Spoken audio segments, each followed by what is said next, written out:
about culture and how we make it work. Welcome to another episode of Culture REfit. I'm Carol Watson, and before I was the founder of this great project, I had a variety of roles in advertising, media, cross-cultural talent consulting. People know me from different things. And as a C-suite inclusion executive for one of the world's largest marketing communications agencies. Always working at the intersection of marketing, culture, identity. A big part of my own career journey has been understanding the culture codes for myself and other people that are navigating across multiple identities, intersections in those spaces that we work in. The gap between the inclusive campaigns we crafted and the rooms where we crafted them in sometimes was a lot of gaps. We've all seen marketing campaigns wherever we are in the world. There are many that have been documented and very public. And we thought, who was in the room when they decided that that was a good idea? So that's why I'm so thrilled to speak with my guest today, Shilpa Saul. Shilpa is a partner at the Unmistakables, a brilliant agency based in the UK, doing the essential work of helping global brands communicate across cultures with authenticity. But what I find most compelling and why we asked her to be here is that her expertise isn't just professional, it's deeply personal. Shilpa, welcome to Culture Fit. So Shilpa, let's get started. To ground us in the human experience of this work, it's humans that do this work. Wanted to start by understanding what your own lived experience is. What is your culture code, as we say? We talk about culture codes as being our own cultural identities and lived experiences that give us a lens through this work. So can you share a little bit about what your culture code is that informs the work that you do? Sure, yeah. So it's kind of weird, maybe it isn't weird, but my parents were born and brought up in Nairobi in Kenya, and came to the UK in the late 60s, early 70s, and lived in London. But for some reason, my dad decided that he was going to go and live in the countryside. So he moved to Suffolk. And so I was born in Suffolk, and that's where I was brought up, raised until the age of 18. So at that time, and we're talking late 70s, we were one of a handful of non-white families, and especially in the village that we were in. We were literally the only brown people in the village. And I think even now there's only about four families maybe. My dad still lives there. So I was brought up surrounded by white people because we didn't have any family nearby. So it was just my mum, my dad, my older sister and me. And then lots of English people, lots of old English people who lived in the village with us. I'd go on lots of dog walks with the elderly neighbours when I was little. They'd take me with them and we'd go to the woods and they'd teach me about different kinds of birds and butterflies and things. So I was the only Indian girl in my school, the only Indian person in my primary school.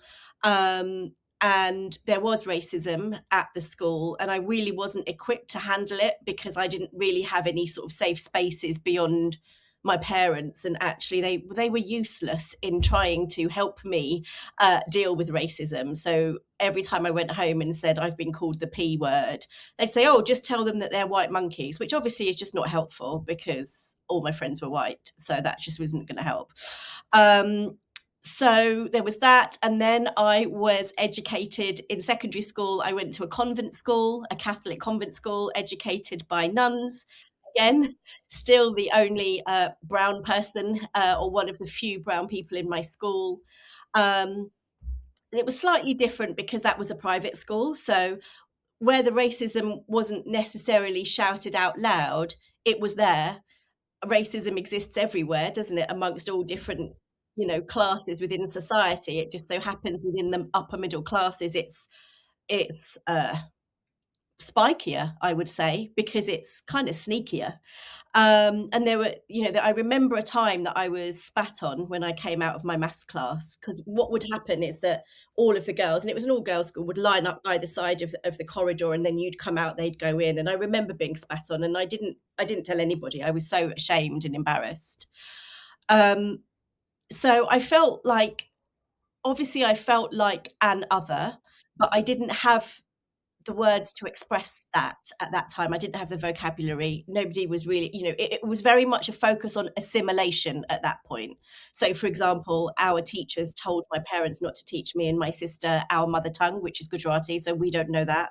We only know English.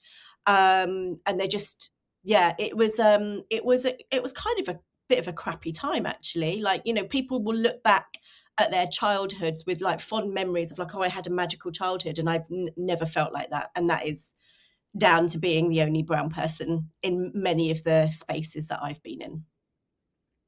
It's sorry you had that experience. You're definitely not alone, as you know, and you've learned.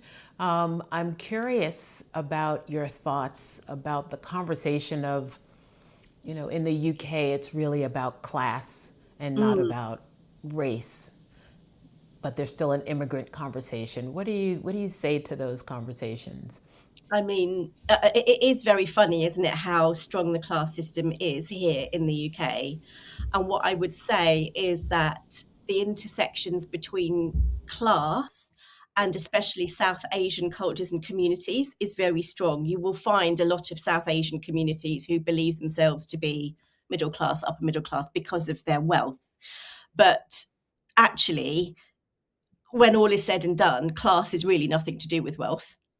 It's to do with your background, your upbringing, your heritage, your ancestry. So I think some people have been lulled into a false sense of security that, oh, okay, because we're on, economically we can match, or we're doing better even.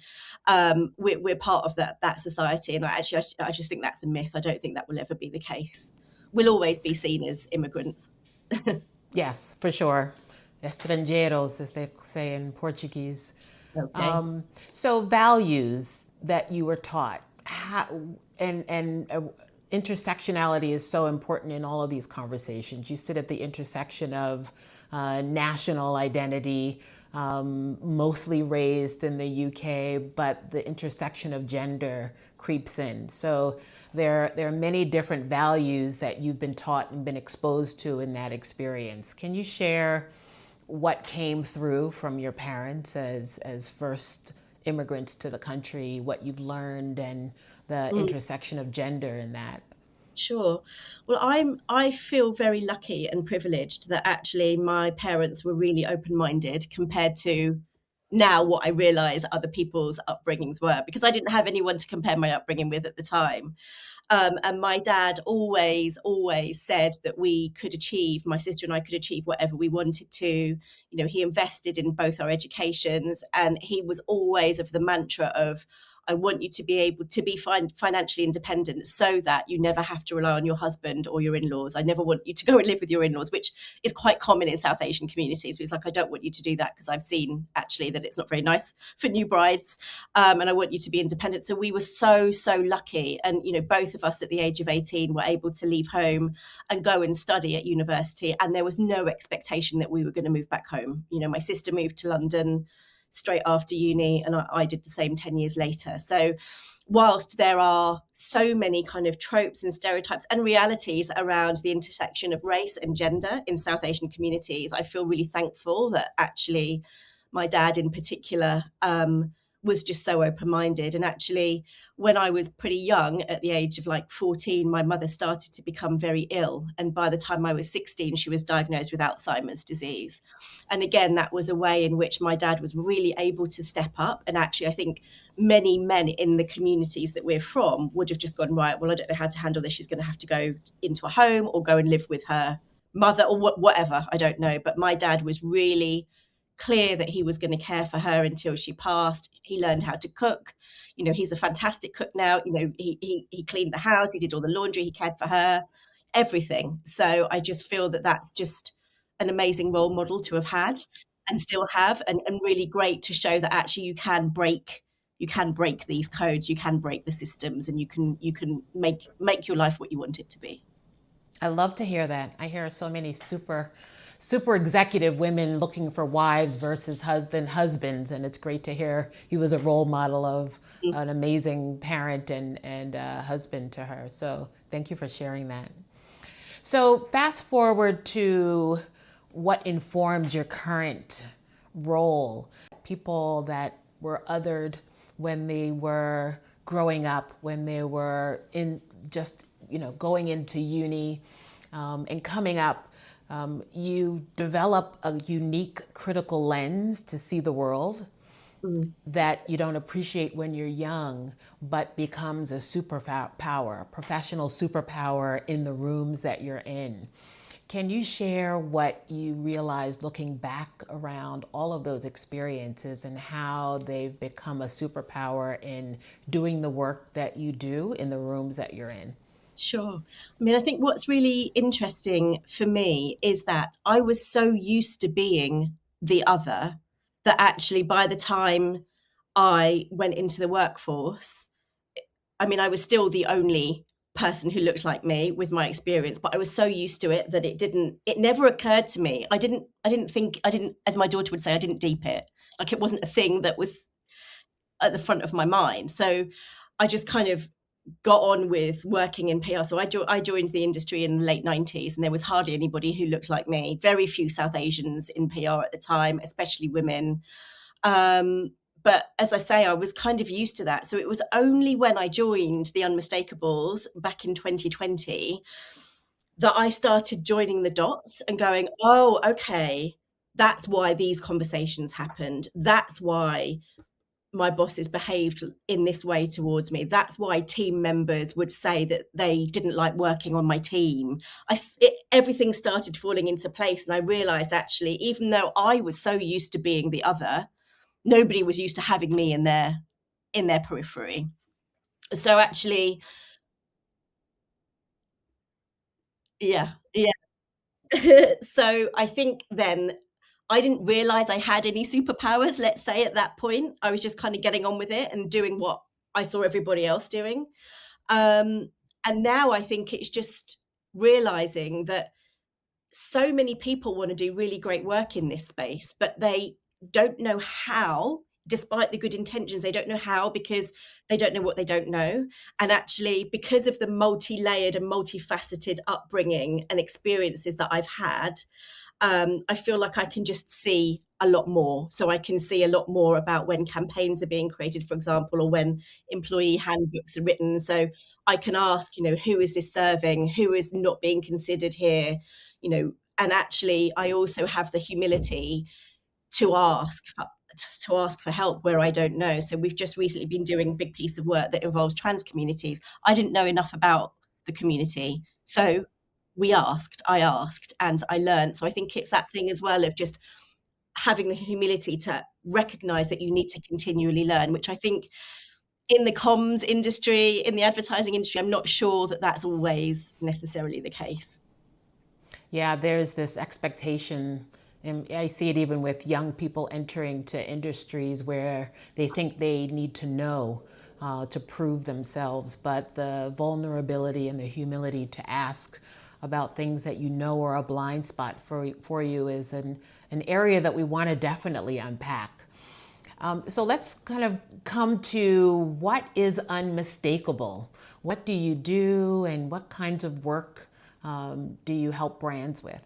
Yeah, so we have been on a journey ourselves as an organization. What we do now is we help businesses understand how to be more relevant by basically closing the gap between what leaders understand and what they know, and actually what the realities of society are. So ultimately helping brands and businesses be more relevant to more people. That's both their customers, their audiences, but also the people that they're encouraging to come and work for them. Awesome. How long has it been around? What kinds of industries do you work in? Yeah, so TU, the Unmistakables, has been around since I think 2018, maybe 2017. founded by our CEO, Asad Dunna. I joined in 2020. We work with all sorts of different brands. We work with multinational organizations, we work with charities, we work with agencies, we work with financial institutions. It really is. I mean, if you look on our website, we've got a good kind of sticker book of the kinds of clients that we've worked with, but it's across the board because obviously this work is relevant to everyone.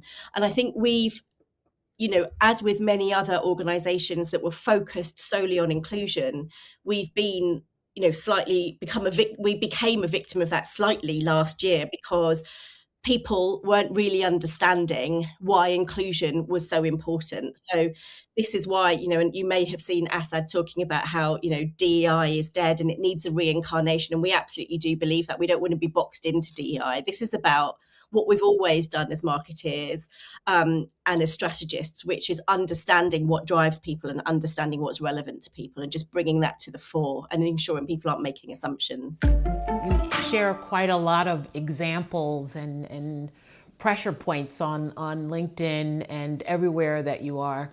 Any examples that are still burning, whether it's, just not just clients that you work with, but in the global world that can give people an idea of why this work is important? Sure. I mean, I think, I don't want to mention any clients or brands actually for that matter, because if we don't work with them now, we probably want to. Yeah.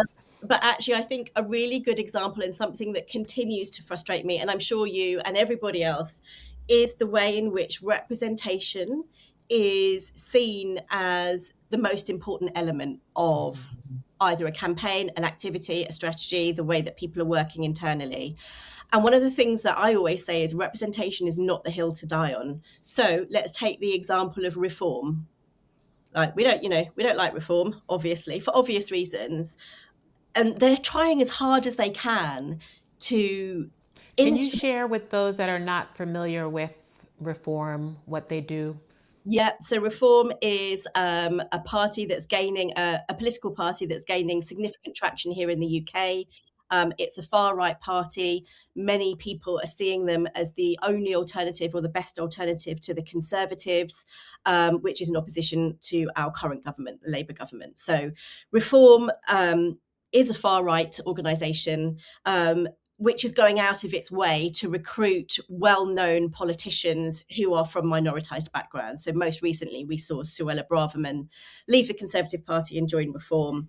And this is the point that I'm making around representation, because, okay, you've got the representation, but fundamentally, your belief structures, your systems, everything that you do is opposed to anything to do with diversity and inclusion. So representation alone is never going to solve anybody's problems, whether that's in a campaign or whether that's making sure that you've got representation on your board, because it goes so much deeper than that. It goes into lived experience, it goes into diverse perspectives, it goes into different ways of viewing the world, and that difference is what really creates the value.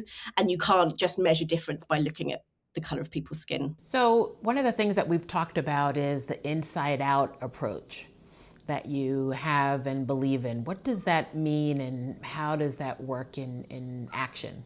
Yeah, so we're now outside in, so hot off the press, we're outside in now.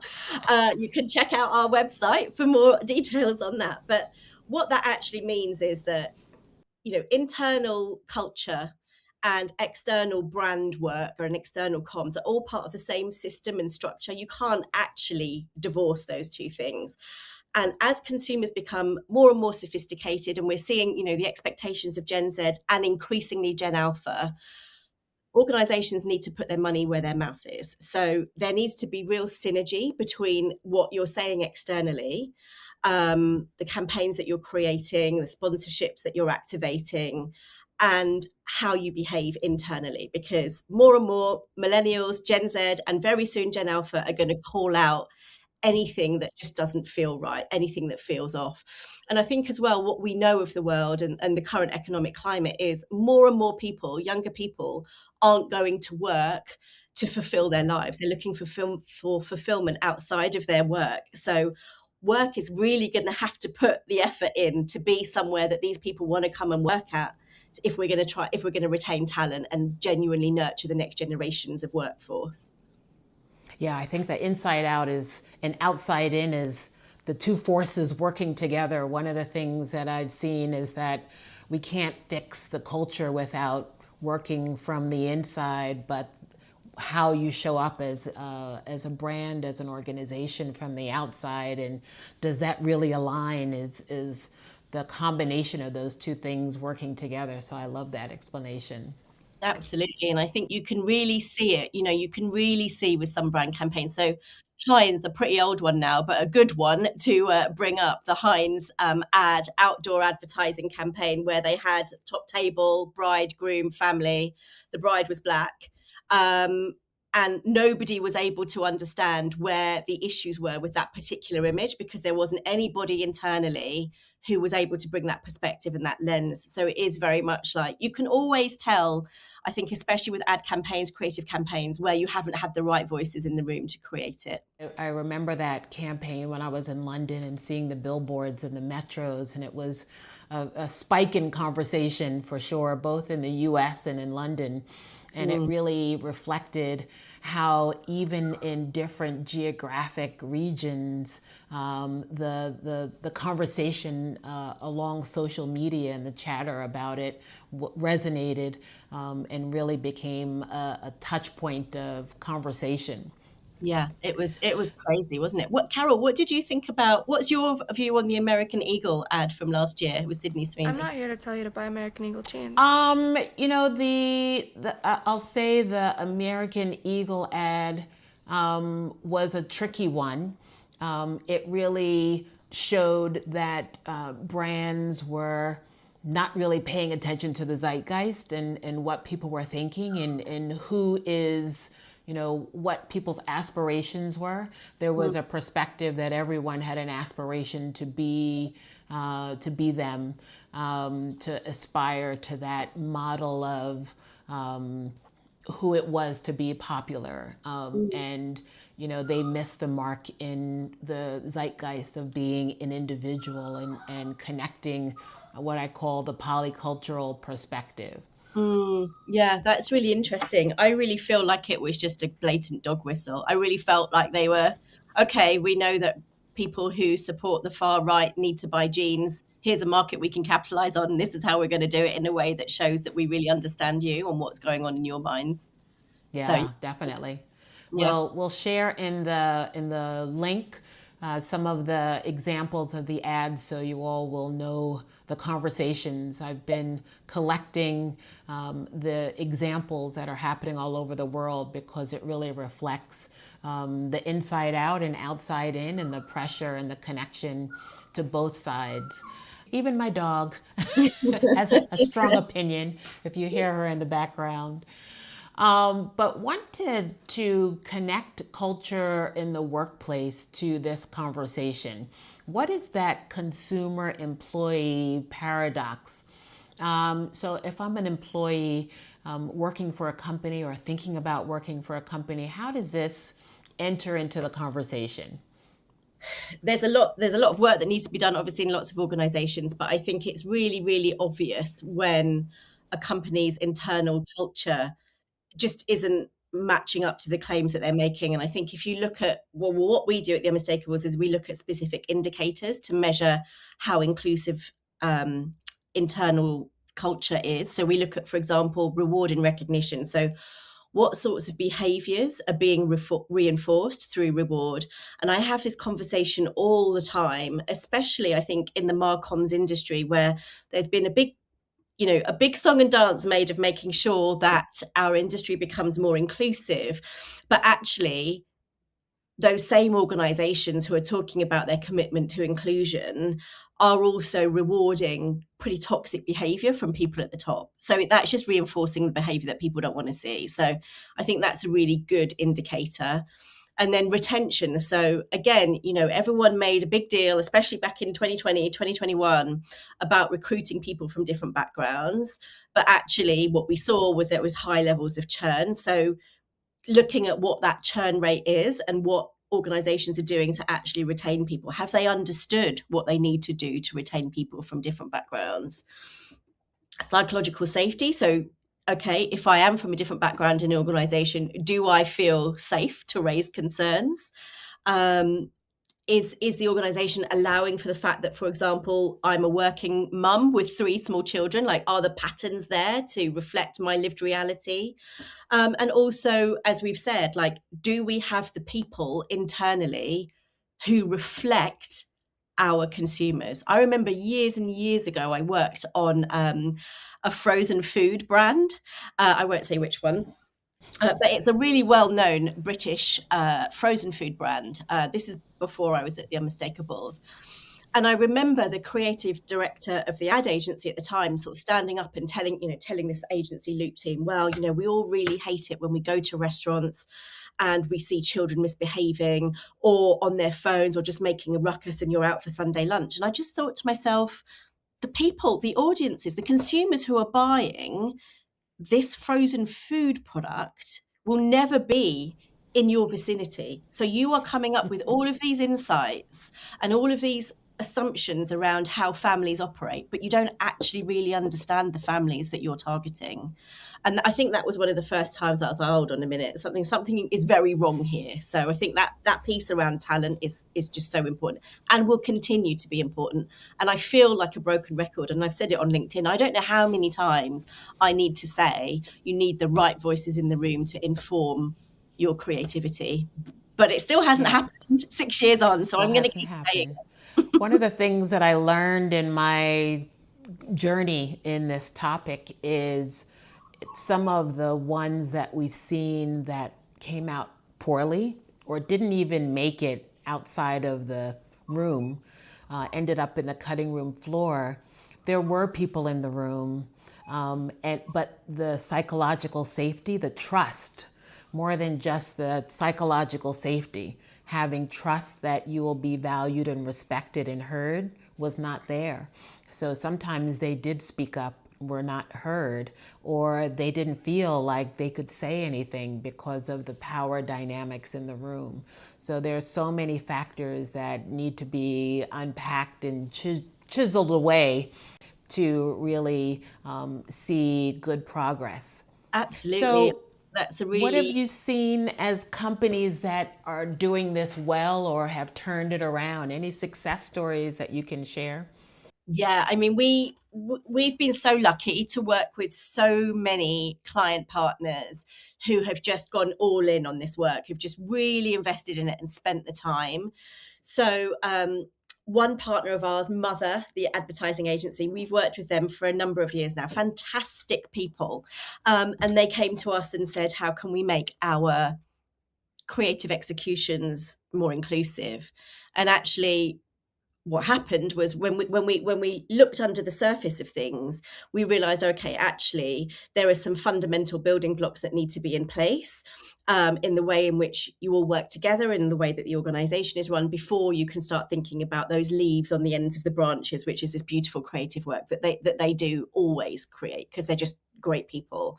So we moved the inclusion efforts with them out of good intent and into the heart of how great work gets made. And they actually said to us that we helped them to articulate a clear vision for how culture, creativity, and inclusion intersect in our day-to-day work and creative output. And they said to us that their teams now feel much braver, way more confident to have the right conversations, to pursue better work and challenge the status quo. And I think that goes back to what I was saying earlier about we don't know what we don't know. So everyone can have the best of intentions, but it does mean that they do need to kind of really lean in, which they did, and they're committed to the work and they all lent in and we're like, okay, what is it that we need to unlearn and relearn? So that was such a great piece of work. It's an ongoing relationship, actually. So we still work with them all of the time on various campaigns that they're working on to offer our perspective and our lens. Yes, that agency has quite a great reputation for really thinking about what they don't know and what they'd like to learn. And I love that you talked about learning and unlearning. It's a constant piece. You're never done, and you're never also an expert because there are also many dimensions and aspects. You can't just read it in a book. You can't just be looking at a fishbowl to feel like you're an expert in any of this work. So we're looking forward to continuing to have these conversations so that we can all learn and unlearn. But I wanted to kind of work through from a consumer and an employee perspective. We are talking to an audience of both consumers and employees. So I wanted to provide some guidance and some, agency for all of us. With social media now, we're able to call out and provide more pressure for change from the outside. What is your recommendation if I'm a consumer and I see something? How can I say something in a meaningful way that gives me agency to recognize brands that are doing a great job, but also where there can be a pivot and more of an awareness around where they might have a hidden spot in this work? What do you recommend from a consumer perspective? Gosh, Carol, that's a really interesting question, because I feel like with the proliferation of social media, everyone is saying everything all of the time. Every day, right? Everything, about everything. And it's really hard then as a consumer to get your point across in the right way. So I would say, for a start, pick your battles, because actually if anybody looked into you as a consumer and realized that you just rant about everything all of the time, they're not going to take you seriously. So be really clear about what it is that you want to change and focus on that. Use data, use audience data and insight. So not just emotion alone. So don't just talk about your perspective. Try and back up what you're saying with facts. So for example, I took great umbrage last week when I was watching the Winter Olympics, and the lady who was competing for Georgia was wearing a bindi and an Indian-inspired outfit and danced to Indian music. And I felt that was a really clear example of cultural appropriation. But the reason for that wasn't just, why are you taking something from my culture and platforming it? It was actually, well, here are all of the examples. This is what it means. This is what's the difference between appropriation and appreciation, for example. And not everyone is going to agree with me, of course, but it's just being able to back up what you're saying with real data. And I think avoid sounding naive or blue sky. I mean, at the end of the day, these brands, these campaigns are designed to make money. So alas, we live in a capitalist structure. So I think we need to keep that in mind as well. Just be realistic about what you think you can change. And I think one of the things that we've seen over the last 2 years are people making choices based on the dollars that they spend. And while we may feel like, well, our dollar doesn't make much of a difference in how companies operate, it is a capitalist society, and we have seen brands shift because of what they see when it comes to revenue and profitability and growth. Yeah, So that is a good point. I'm an employee, and I may not be in the room where it happens, as I like to say, but I do have a voice, I do have agency, and I have the collective power of other employees. What might I do that can keep my job, but raise awareness to help people learn, to make people aware of where there might be both an opportunity or a miss when it comes to culture codes and cultural nuance? Yeah, that's a really tough one, right? Because especially in today's economic climate, we all need to keep our jobs. So the first thing I would say is, don't hate the players, hate the game. Because it is the game that's the problem, right? We're all just here as players. Like, these are the systems and structures that have been created, and this is what we've got to do. So learn what the systems and structures are that are in your particular organization, that means that this work is happening, that means that these things are happening, that means that there is a lack of cultural nuance or a lack of understanding. Find out what they are, learn how to play the game. Can you gamify anything? So for example, if you know that there is a particular set of people who are always in the rooms that you're not in, well, make sure you find those people, find at least one, and make sure they turn into your champion or your advocate so that they can be talking about what you're saying in the rooms that you're not in or that you'll never be in. Find your people. And that doesn't necessarily mean people that look like you. As we've said, as an example, Reform and Suella Braverman, I wouldn't go and find her. I would find people who share my values, so that you feel a sense of safety, because there is safety in numbers. And I think as well, don't view people as your automatic oppressors. As I say, we're all victims of the system in some way, some of us more so than others, but actually see where it is that you can find people who can champion what you're talking about and use that route. Don't expect anything from anybody. So I've seen, certainly recently a bit like, oh, you're a South Asian woman, you're going to help me.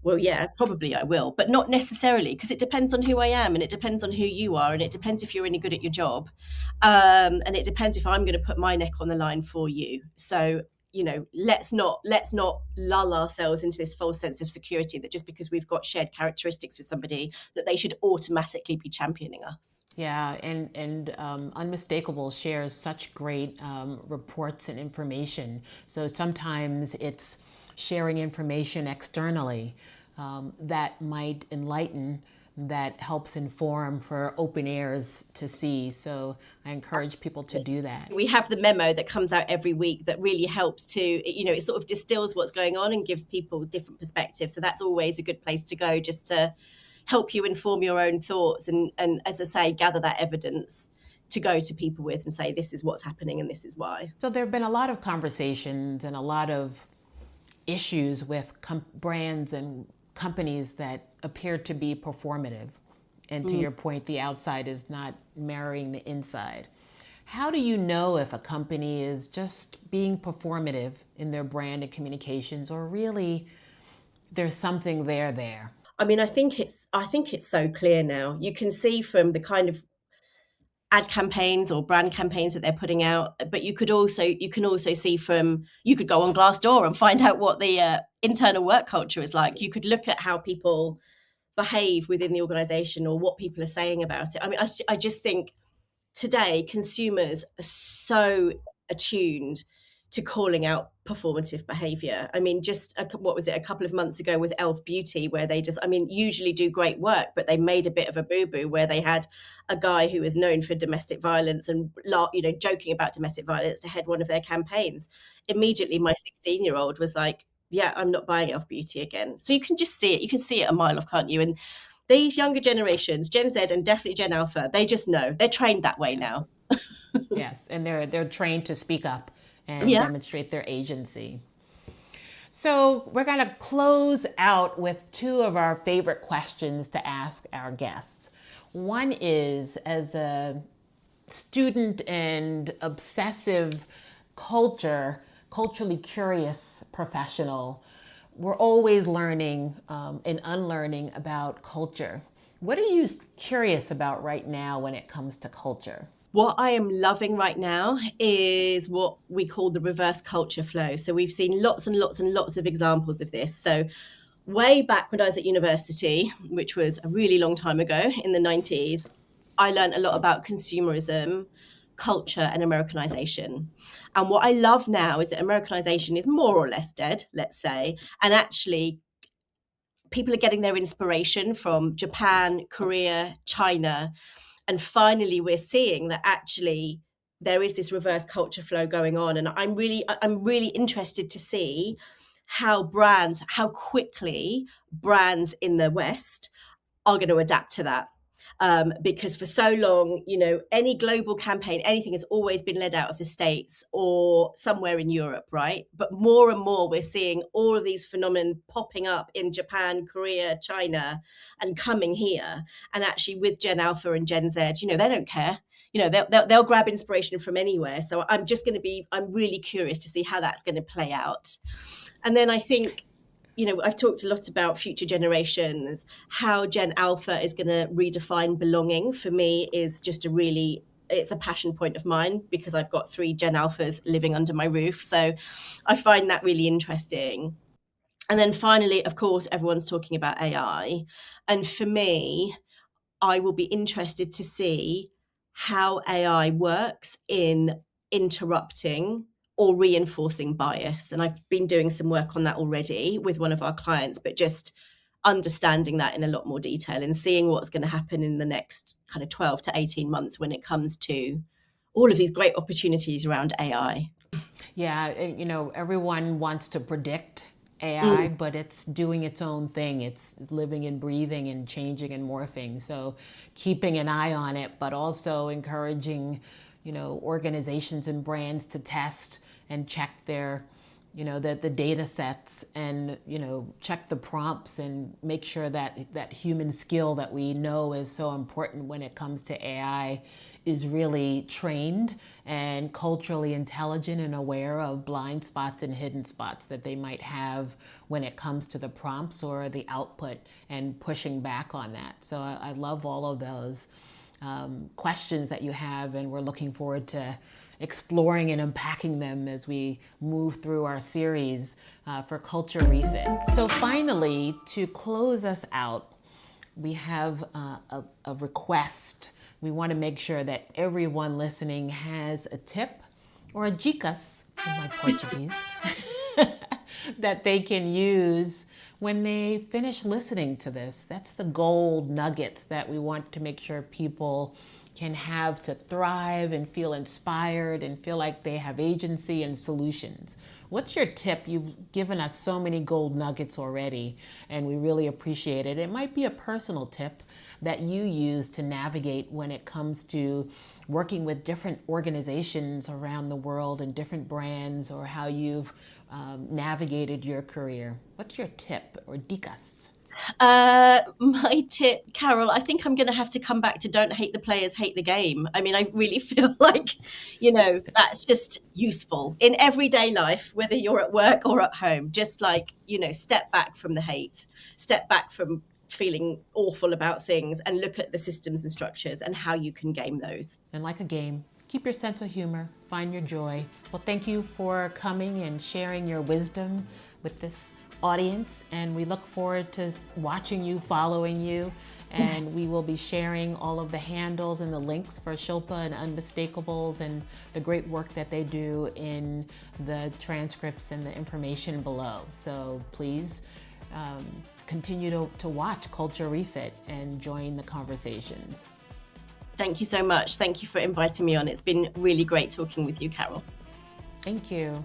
I hope you all enjoyed the conversation. I'm sure you've seen some brands you love and brands you're like, they need some work. We want to hear in the comments what you thought and what you've seen. We love to see those stories.